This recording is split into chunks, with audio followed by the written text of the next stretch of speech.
le connaît. Et en même temps, personne ne connaît son nom. Il est du village. Et en même temps, il n'y habite plus. Sa maison, elle est plus loin, là-bas, dans la montagne. Elle n'est pas si loin que ça, en réalité. Mais le sentier qui vient chez moi est assez raide. Il faut avoir le goût de l'effort pour aller me rendre visite. Et en hiver, quand le givre s'accroche aux branches des sapins et qu'on risque de glisser à chaque pas, ou qu'on fait de la buée quand on parle, ça donne encore moins envie d'y aller. Les villageois, eux, généralement se contentent de jeter un coup d'œil du côté de sa maison. Et puis, s'ils y voient de la lumière à ses fenêtres, ils se diront que tout va bien. De temps en temps, l'homme est bien obligé de descendre pour faire quelques réserves, car à l'épicerie, on sait exactement ce qu'il a l'habitude de venir acheter, et dans quelle quantité. Vous savez, on met pour lui des bougies de côté. Mais bien sûr, on lui a déjà proposé de s'éclairer avec la lampe à pétrole, mais il a refusé tout net. Faut croire que vivre seul autant d'années, ça rend un peu têtu. Je ne suis pas têtu. J'aime la lumière et l'odeur des bougies. Est-ce que je me permets de faire des remarques sur eux, moi ? Parce que là, j'aurais quelque chose à leur dire. Je ne peux pas descendre au village. Il y a tellement de neige sur le sentier que je ne peux plus venir à l'épicerie. Il n'y aurait pas quelqu'un pour penser à moi ? Aujourd'hui, c'est Noël. Ce soir, les familles et les amis se réunissent. Ils vont chanter tous autour du sapin et s'offrir des cadeaux. Mais ce soir-là, quelque chose d'imprévu vient bousculer la fête. Dans les rues du village, on voit Joachim qui court et qui dit « Vous avez vu là-haut l'étoile qui s'est posée sur sa maison ?» Alors petit à petit, les gens sortent et en effet, là-haut sur la maison du vieux, on voit l'étoile qui s'est posée sur le fait. C'est magique, c'est surtout du jamais vu. Petit à petit, les villageois sortent des maisons. Ils veulent voir cette étoile de plus près. Pour le coup, ils en oublieront que le chemin pour aller là-haut est raide. Car l'étoile brille si fort qu'ils n'ont pas besoin de torches ou de lanternes pour voir le chemin. Quant à eux, ils grimpent, et à chaque pas, ils s'enfoncent dans la neige molle, mais ils ne renonceront pas. Et puis, arrivés devant la maison, ils frappent à la porte. « Entrez, c'est ouvert !» Mais dans la maison, il fait beaucoup plus sombre qu'à l'extérieur. Il y a bien quelques flammes là-bas dans la cheminée, mais c'est difficile de voir où on pose les pieds. Quelqu'un a pensé à m'apporter mes bougies ? Mais oui, elles sont là. Par chance, l'épicier a pris avec lui le paquet qu'il a mis de côté pour lui. Il pensait bien que la réserve du vieux arriverait à bout. Et sur la table, là, on allume la bougie, on la dépose tout près de lui.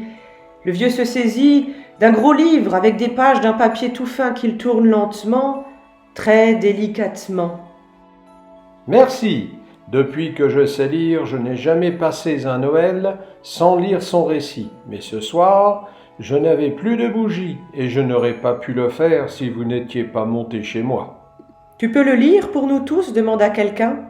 Alors, le vieux posa son index sur la page et commença à lire l'histoire.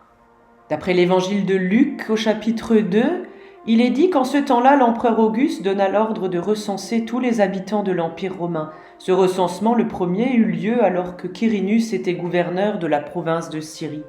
Tout le monde allait se faire enregistrer, chacun dans sa ville d'origine. Joseph, lui aussi, partit de Nazareth, ville de Galilée, pour se rendre en Judée, à Bethléem. C'est là où était né le roi David. En effet, il était lui-même un descendant de David. Il alla s'y faire enregistrer avec Marie, sa fiancée, qui était enceinte, et pendant qu'ils étaient à Bethléem, voilà, le jour de la naissance arriva. Elle mit au monde un fils, son premier-né. Elle l'enveloppa de lange et le coucha dans une mangeoire, parce qu'il n'y avait pas de place pour eux dans la salle destinée aux voyageurs. Dans cette même région, il y avait là des bergers qui passaient la nuit dans les champs pour garder leurs troupeaux. Et alors un ange du Seigneur leur apparut et la gloire du Seigneur les entoura tous de lumière. Ils eurent alors très peur.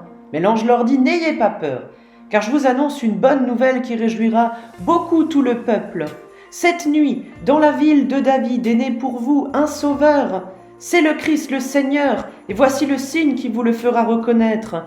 Vous allez trouver un nouveau-né enveloppé de lange et couché dans une mangeoire. » Tout à coup, il y eut avec l'ange une troupe très nombreuse d'anges du ciel qui louaient Dieu en disant « Gloire à Dieu dans les cieux très haut, paix sur la terre pour ceux qui l'aiment. » Lorsque les anges les eurent quittés pour retourner au ciel, les bergers se dirent alors les uns aux autres « Allons donc jusqu'à Bethléem, il faut que nous voyions ce qui est arrivé, ce que le Seigneur nous a fait connaître. » Ils se dépêchèrent. Ils trouvèrent Marie et Joseph et le nouveau-né couchés dans la mangeoire. Quand ils le virent, ils racontèrent ce que l'ange leur avait dit au sujet de ce petit enfant. Et toutes les personnes qui entendirent les bergers furent étonnées de ce qu'il leur disait. Quant à Marie, elle gardait tout cela dans sa mémoire et elle y réfléchissait profondément. Puis les bergers prirent alors le chemin du retour, ils chantaient la gloire de Dieu et le louaient pour tout ce qu'ils avaient entendu et vu, car tout s'était passé comme l'ange le leur avait annoncé. C'est à cet instant que devant la porte, on entend un chien aboyer. Et puis, il y a les clochettes, comme celles qu'on met aux moutons, qui sonnent gaiement. Et là, une voix grave dit « Ouf! J'ai bien cru qu'on n'y arriverait jamais avec toute cette neige. J'espère qu'on n'est pas trop tard. » Le vieux se lève de sa chaise pour aller ouvrir la porte de sa maison. Et là, dans le ciel, juste au-dessus de la maison, de manière presque imperceptible, l'étoile, eh bien, elle va commencer à bouger. Bien sûr que les bergers auraient dû être là depuis un moment, mais bon, allez, c'est Noël, on va pas chipoter, hein. L'étoile, elle, n'a pas fini sa tournée.